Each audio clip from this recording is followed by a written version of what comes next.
Sean todos bienvenidos a nuestro programa de hoy.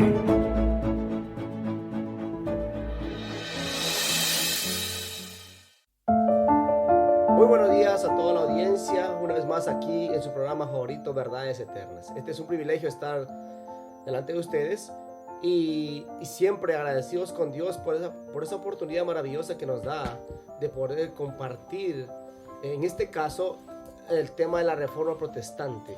Y este es un tema muy interesante, dado el caso, porque es importante y porque es interesante, porque tiene repercusión no solamente religiosa, también tiene repercusión social en el mundo entero.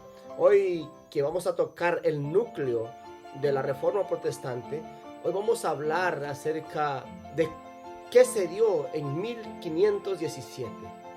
Hoy con nosotros tenemos a Jorge Martínez, supervisor de la zona número 14. Le habíamos extrañado, Jorge, bienvenido.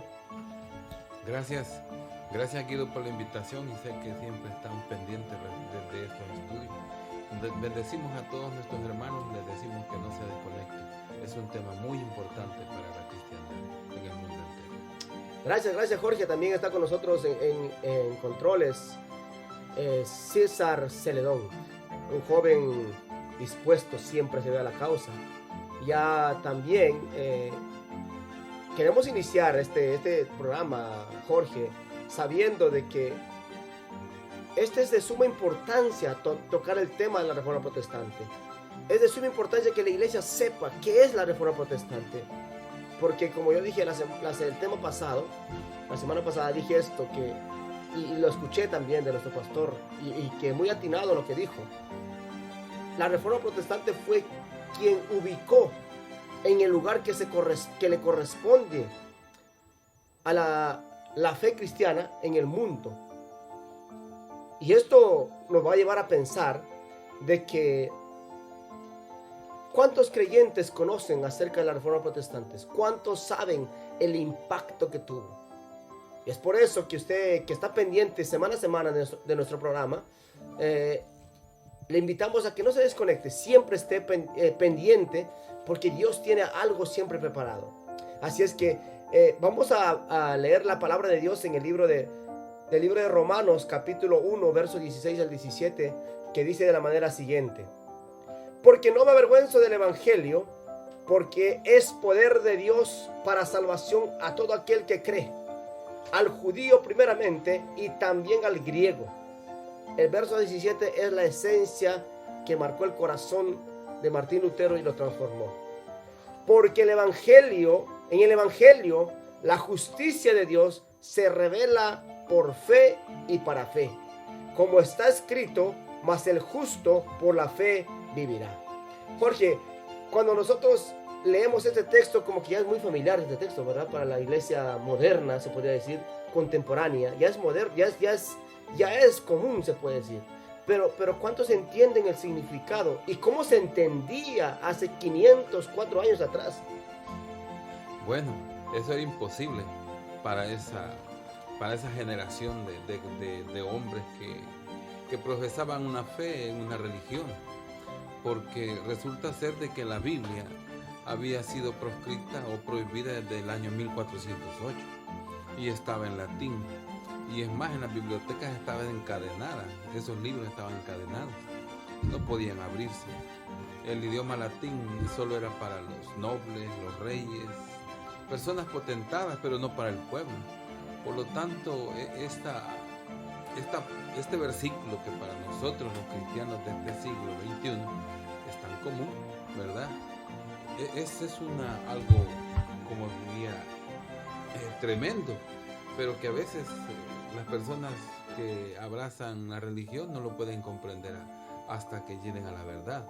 Pero imagínate en el corazón de un hombre preocupado, afligido por su conciencia, como era Martín Lutero. Jorge, por 1000 años la Iglesia Católica había tomado control del mundo, y siendo la única religión que dominaba el mundo, y se asociaba con los gobiernos poderosos de aquel entonces también. Pero ¿por qué la gente no entendía que ser salvo era únicamente por la fe.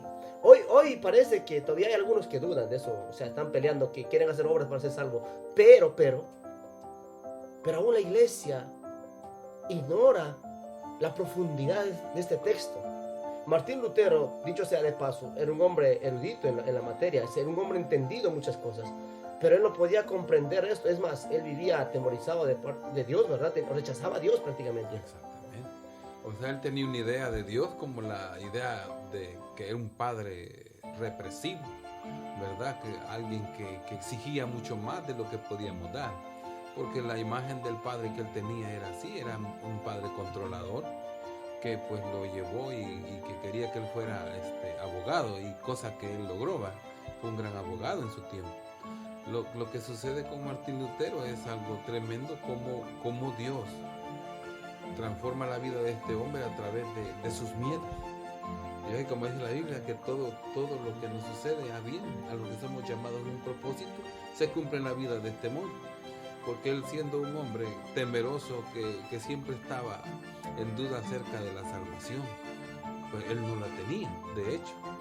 Por eso cuando en esa gran tormenta que él se vio envuelto, que según la historia va caminando, dice que un rayo cayó cerca de él, se atemorizó tanto que le dijo: Santana, si tú me libras de la muerte, te voy a servir, ¿verdad? Y bueno, cumplió su voto. Se ve que tenía un hombre de palabra, porque se fue y se metió al convento de los agustinos, y allí fue donde él comenzó, digamos, a tener esa guerra en su mente, que dice que los confesores pues le huían, porque hacía de 6 a 8 o 10 horas de confesión y nunca paraba de confesar pecado, y era que al desesperados tenía ya los hombres. Sí, y por eso podemos decir que yo creo que vamos a entrar al tema de Martín Lutero, y a manera de introducción podemos decir que la herencia de la Reforma Protestante debe ser vista en esta época del siglo XXI, o sea, debe ser entendida, debe ser vista y debe ser comprendida también, porque un domingo, 31 de octubre de 1517, se da este hecho histórico mundial. Martín Lutero clava las 95 tesis en la puerta de Wittenberg. Fue grande la sorpresa que tuvieron los feligreses de la catedral de Wittenberg, en Alemania, aquel domingo 31 de octubre de 1517, al ver desplegada sobre la puerta de la entrada una serie de protestas que su sacerdote había escrito contra los abusos de la Iglesia Católica Romana. Se trataba de las 95 tesis que Martín Lutero había escrito, con las que este sacerdote de la Orden de los Agustinos, como decía Jorge, inició abiertamente y valientemente su denuncia de las desviaciones de la Iglesia. Podríamos decir que esta fue la gota que derramó el vaso, fue la descarada venta de indulgencias que se realizaba en toda Europa. Esto con el fin de recaudar fondos para concluir la construcción de la Basílica de San Pedro en Roma. Las indulgencias, Jorge, ¿qué eran las indulgencias? Bueno, las indulgencias eran un documento papal que eximía, digamos, a la persona de estar en el purgatorio o acortarle el tiempo de estar ahí, dependiendo si el que se pagaba tenía el dinero para pagar y podía, digamos, aminorar la pena del que ya había muerto y estaba condenado a ese lugar. Estaba supuestamente en el purgatorio. En el purgatorio. Y pues algo que hoy comprendemos, pues, con los estudios, que nunca existió, ¿verdad? Solo fue una manera de sacar dinero. Fue una forma, fue como tú decías, los abusos de la Iglesia Católica, que logró sus frutos. Al principio fue la cohesión. La Iglesia Católica ocupó un lugar preponderante en los primeros siglos porque el Imperio Romano cae. Imperio Romano cae, se ve que va a haber anarquía, entra la Iglesia Católica, impone, digamos, un orden, y comienza en su orden y adquiere un poder político, militar, territorial, y al mismo tiempo lo que hace a través de ese poder es que comenzó a abusar. Por eso el dogma del purgatorio era otra enseñanza, por ejemplo, aparte de las indulgencias, que no era escritural, no estaba en las escrituras. O sea, esta estaba adoptada siglos atrás. La inquietud principal que tenían estas enseñanzas y prácticas al alcance de la mayor parte del pueblo era imposible por estar en el latín, el cual era leído solo por el clero y por los eruditos universitarios. Además, desde el siglo XIII, el Concilio de Valencia había prohibido que los laicos leyeran la Biblia y aún fue puesta en la lista o índice de libros prohibidos.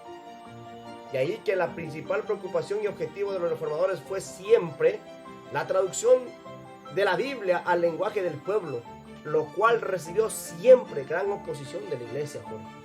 Qué interesante cuando la iglesia, en vez de promover que la gente leyera la Biblia, que la gente escudriñara la palabra, porque ese era el mandato de nuestro Salvador Jesucristo, era la misma iglesia que impedía que se leyera la palabra. Es más, estaba prohibido, como que fuera el libro de los satanistas, o como la Ouija, o como que fuera el libro, no sé cómo era, o libro de los masones, no sé. Exactamente, o sea, la prohibición venía a raíz de que si alguien leía la Biblia y podía llegar a comprender directamente lo que estaba pasando, ¿verdad? Iba a entender la realidad de los abusos que la iglesia había cometido a través de los siglos. Porque cuando vamos más atrás, antes de Lutero, pues vemos a John Wycliffe, ¿verdad? Vemos también a John Hus. También tenemos un movimiento de los valdenses, Pedro Valdense, ¿verdad? Pedro Baldo. Savonarola, Italiano. Ajá, otro italiano que fue a la hoguera, también como los demás fueron muertos. Hubieron muchos pre-reformadores antes de Lutero. Intentaron hacer la reforma a su manera. Exacto, pero yo creo que no era el tiempo, ¿verdad? O sea, siempre Dios ha tenido pueblo.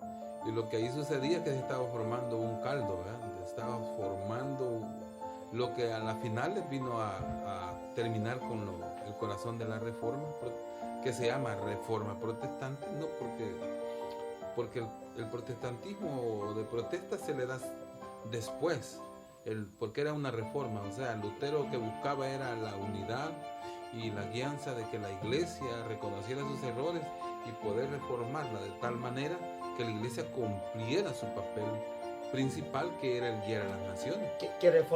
Cuando hablamos de reformar, hablamos como de reestructurar, de volver a corregir los errores. Lo que Lutero quería era que la iglesia católica, apostólica romana se reformara por dentro. Él nunca quiso dividir la iglesia. Él no tenía un pensamiento jamás destruir, o sea, dividir la iglesia. Ahora, vamos a ver, en el siglo XVI, la iglesia, llamada iglesia, no tenía nada de iglesia del primer siglo. No tenía nada de lo que la Biblia describe como iglesia. No la tenía. Decimos la iglesia, y los católicos, hermanos, a veces ellos tienen un pensamiento que dicen, no, pero nosotros somos de los católicos, salen todas las iglesias. El catolicismo es la madre de todos. Y la verdad no es así. La verdad, por eso mira lo que es interesante es que el descontento contra la iglesia católica romana venía desde mucho tiempo atrás. Pero el efectivo instrumento de repercusión o de represión la gente estaba cansada ya. El tribunal del Santo Oficio o Santa Inquisición había callado a quienes se habían atrevido a expresar su incomodidad, usando sus métodos de amonestación, tortura y pena de muerte en la hoguera. Esto lo ilustran dos de los precursores que vamos a mencionar. Por eso, antes de la Reforma Protestante, queremos mencionar nombres importantes, porque hubieron varias personas, pero vamos a hablar el nombre de dos personas que eran los precursores de la Reforma Protestante. Por ejemplo, John Wycliffe nació en el año 1330 y falleció el año 1384. ¿Qué nos puede decir de este gran hombre de Dios? Bueno, este hombre de Dios era un teólogo precursor de la Reforma en Inglaterra, o fue uno de ellos. Nació unos 2 siglos antes de Lutero, fíjense bien, y ya cuestionaba la autoridad papal y rechazaba la doctrina de la transustanciación. Afirmaba también que toda la autoridad proviene de la gracia divina, y quien comete pecado pierde tal derecho. Se opuso a la petición del Papa de que la Iglesia de Inglaterra enviara sus riquezas a Roma. Sostenía también que Dios puede relacionarse directamente con los hombres sin la mediación del clero, que los cristianos podían gobernarse a sí mismos sin la jerarquía sacerdotal y que podían guiarse obedeciendo lo que estaba escrito en la Biblia. Que pues la Biblia que había sido prohibida por el clero mismo desde el año 1408. John Wycliffe pensaba que la Biblia debía estar al alcance de todos y la tradujo al inglés. Como no había imprenta, las copias se hacían a mano, pero los eclesiásticos y funcionarios las hacían desaparecer pronto y cruelmente, como las destruían. Wycliffe denunció otras desviaciones de la iglesia y llamaba a volver a la sencillez y modestia de Jesucristo y de los cristianos de la era apostólica. Se le acusó de herejía y fue expulsado de Oxford. Se retiró a su parroquia y murió. Sus discípulos difundieron la Biblia que él tradujo y publicó en 1388. Sus escritos fueron e influyeron en la vida de John Hus, y Lutero era uno de sus admiradores. Fíjense bien que este hombre que muere fue desenterrado como 30 años después. En 1428 los católicos, la Santa Inquisición llegó a donde estaban enterrados sus huesos, los sacaron y los quemaron. Y lo echaron al mar. Y lo echaron al mar. Es tremendo, ¿va? Como el odio. El odio porque el hombre estaba enseñando la verdad. Pero mira, algo que quiero que sepa la audiencia, nuestros hermanos, amigos que nos oyen, es que el odio que fomentaba la gran llamada iglesia, supuestamente la iglesia de Cristo, era la que primero estaba en contra de lo que Cristo había dicho y había enseñado acerca del odio. Y ellos hasta con los muertos no tenían misericordia. O sea, imagínate, pues, fue tanta la ignorancia, porque el muerto está muerto, Jorge. Sí. El muerto está muerto. Aunque tú lo quemas o hagas lo que quieras, ya no tiene sentido hacer las cosas. Pero este gran pre-reformador como Wycliffe, este hombre ya tenía inquietudes en el corazón. Algo que me marca a mí el corazón de estas personas o del pueblo de Dios. Dios siempre ha tenido un pueblo, Dios siempre ha tenido un remanente, y ese remanente siempre ha sido fiel a las escrituras. En estos tiempos también hay pueblo fiel, hay pueblo que está luchando y está peleando contra el pecado, está peleando con apegarse a la palabra de Dios. Pero hay muchos que se llaman cristianos, pero no son cristianos.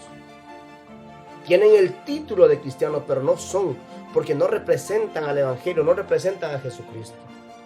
En ese sentido, también tenemos el nombre de otro hombre, un siervo de Dios, llamado John Hus, que nació en el año 1372 y murió en el año 1415. Jorge. Bueno, John Hus era un licenciado en Ciencias y Humanidades, profesor de la Universidad de Praga y precursor de la Reforma en Bohemia, hoy la República Checa. Él había sido influenciado por John Wycliffe, había influido mucho en él, y él también condenaba todos los abusos de autoridad que tenía la Iglesia Católica contra el pueblo. Porque si se acuerdan ustedes que dice un adagio, dice, todos los caminos llevan a Roma, ¿verdad? Un dicho. Un dicho, porque Roma en verdad controlaba la vida de las personas desde la cuna hasta la muerte, interpretaba la Biblia y la controlaba la vida de cada individuo. ¿A través de qué? A través de los sacramentos, porque hasta desde el bautismo hasta la extrema unción, era un control total sobre la vida de las personas. Y por eso vemos como estos hombres que fueron expuestos a la verdad de Dios comienzan a ver la corrupción que hay en el clero, porque de hecho siglos antes, en este tiempo de John Hus, también ellos están viendo cómo uno de los papas tiene un montón de hijos con mujeres, ¿verdad? Y según la doctrina del catolicismo estaba prohibido casarse. Exacto. Y él tenía hijos e hijas con mujeres de las mismas parroquias. Y cómo es que ellos controlaban, digamos, la vida nacional de todos los estados, y cómo empezaron a controlar a los reinos a través de imponer, digamos, las bulas papales de comunión. La inmoralidad que ellos tenían ya no tenía descaro.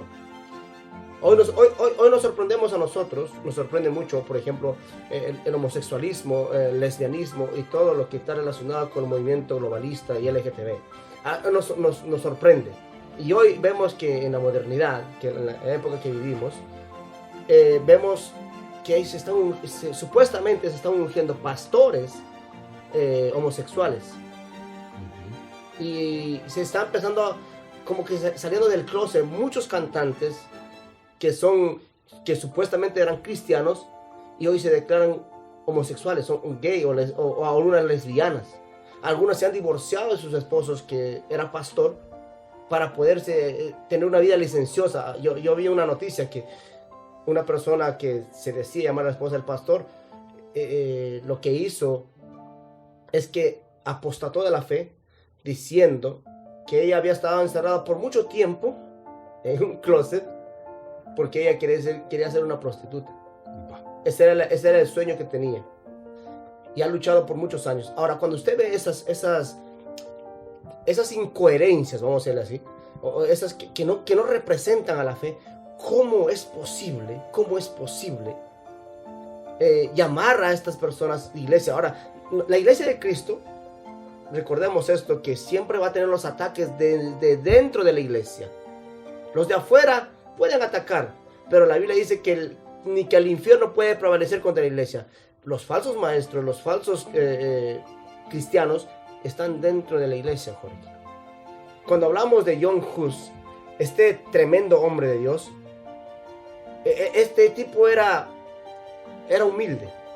Este venía de una condición humilde, nunca tuvo poder. Es más, cuenta la historia en su biografía que él se une a la iglesia católica para ser sacerdote únicamente porque él miraba que los sacerdotes, los clérigos, los cardenales y toda la cúpula de los gobernantes de la iglesia católica tenían una vida ostentosa, tenían riqueza, tenían comida, tenían lujos, tenían propiedades, tierras que ellos habían quitado a la gente, y él se metió con esa idea a ser sacerdote porque él había sufrido muchas necesidades en su infancia. Pasa el tiempo, cuando él entra a ser sacerdote, lo que encuentra él se encuentra con Jesús, se encuentra con la palabra de Dios, y el encontrarse con la palabra le transforma el pensamiento, le cambia las ideas, sus necesidades, porque él se metió con intereses económicos a la iglesia para ser sacerdote. Él nunca supuestamente no tenía la vocación para ser un sacerdote. Pero mira cómo es Dios. Dios lo transforma, Dios lo cambia. Cuenta también en su biografía de Hus, me gusta, porque tú sabes que en esos tiempos la mayoría de las personas, un porcentaje alto, 70%, 80%, hasta más, no sabía leer. Y las escrituras menos.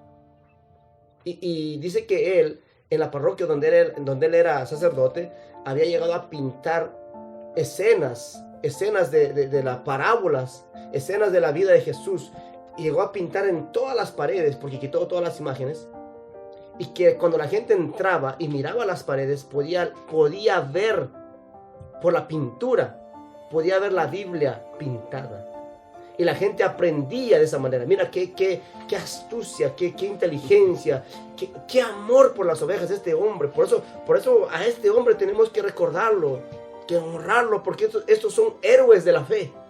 Hay que imitarlos, los hechos de ellos, porque ellos marcaron, es más, dieron su vida a causa de la fe. Cuando Hus llegó a ser muy popular, uno de los clérigos que se disputaba el papado ordenó que fuera excomulgado, que se quemara sus libros y se condenara sus enseñanzas. Tuvo que huir a Praga y a buscar refugio en los castillos de sus amigos nobles. Fue llamado a tomar parte del concilio de Constanza, que intentaba acabar con el cisma entre los papas rivales y con algunas herejías. Aunque se le concedió un salvoconducto a Hus, al llegar fue arrestado y enjuiciado como hereje. Al pedírsele que se retractara de supuestamente herejía, ¿verdad? Hus se negó. Y se negó tanto por lo que él fue ejecutado en la hoguera. John Wycliffe y John Hus murieron quemados. Hay una frase que dijo Hus antes de morir, cuando estaba el verdugo matándolo, le dijo, porque a él apodaban el cisne, perdón, el ganso, porque en la ciudad donde él nació había muchos gansos, y a él le decían el ganso a Hus. Y dice la historia que cuando le estaban a punto de matarlo, él le dijo ¿cómo se llama? A este tipo, al verdugo, le dijo, hoy estás matando a un ganso, dijo, pero aquí un siglo no podrás matar a un cisne, le dijo. Tremendo, man.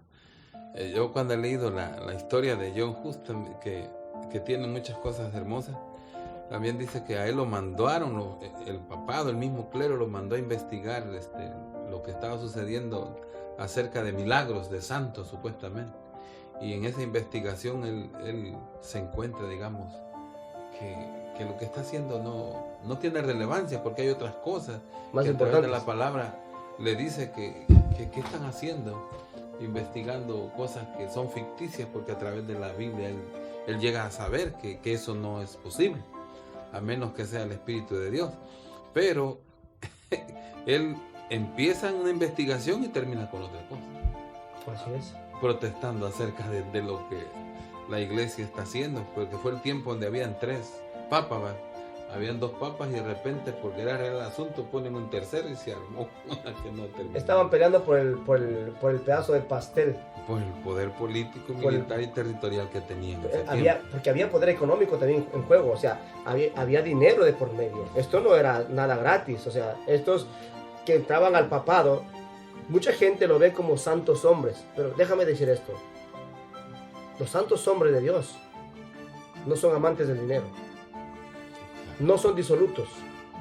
Mira, los santos hombres de Dios tienen la característica que tuvo Cristo. Tal vez no sea exactamente como Cristo, pero imitan a Jesús. No son amadores de ganancias deshonestas. Pero cuando nosotros vemos en la historia, y esto lo cuenta la misma enciclopedia de la Iglesia Católica Apostólica Romana, lo cuenta, que eran perversos. Los santos papas, llamados santos papas, eran perversos. Hacían cosas que en la era moderna muchos se avergüenzan de esos hechos y quedaron escritos. Tenemos un minuto para despedirnos, Jorge. Unas palabras.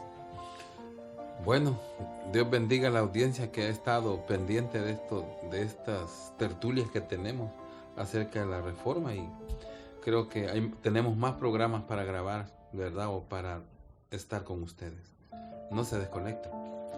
También con ustedes estuvo su servidor Guido Lozano, y solamente quiero decir a la audiencia, no se desconecte, esté pendiente, no se pierda los programas, porque cada programa está estructurado, está elaborado para la comprensión de una época tan importante que usted necesita conocer.